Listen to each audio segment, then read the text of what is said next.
Hello, this is Catherine Drummond of Gingerbread Girl Designs, and in this lesson I'm going to show you how to stitch a Scotch stitch on needlepoint canvas.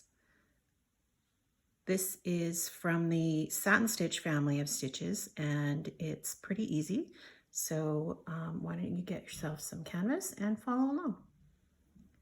If you have a pattern and you have a stitch diagram like this in your pattern, what you're going to do is come up at 1 and go down at 2, come up at 3, go down at 4, and continue all the way to 14. If you take a quick look at this diagram, it looks exactly the same, but it's actually slightly different.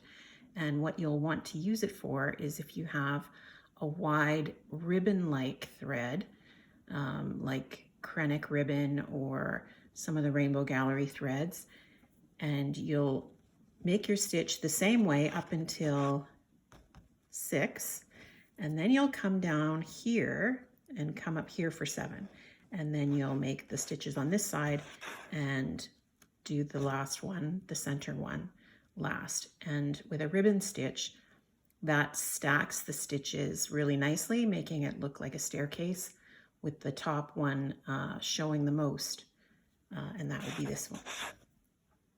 So let's get our thread and get started. Following from our diagram, I'm going to come up at 1 and go down at 2, which is 1 diagonal thread away, and then come up at 3 and go down at 4. Come up at 5, go down at 6, 7,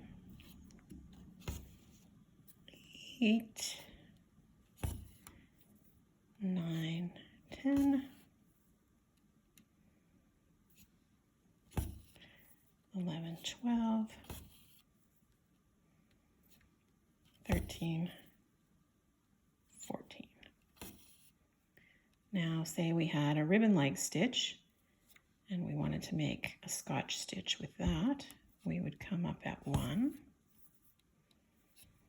go down at 2, 3, 4,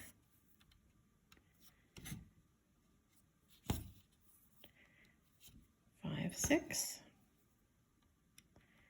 and then come up at 7, 8,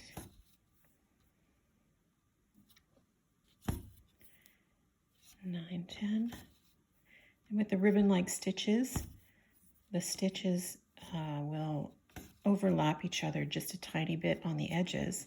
So when you make your last stitch as the center stitch here, that one sits right on top. And that's the Scotch stitch. If you want to make a 4-way Scotch stitch, you have the longest stitches all pointing in towards the center. That brings the eye to the center of that 4-stitch area and really draws the eye in.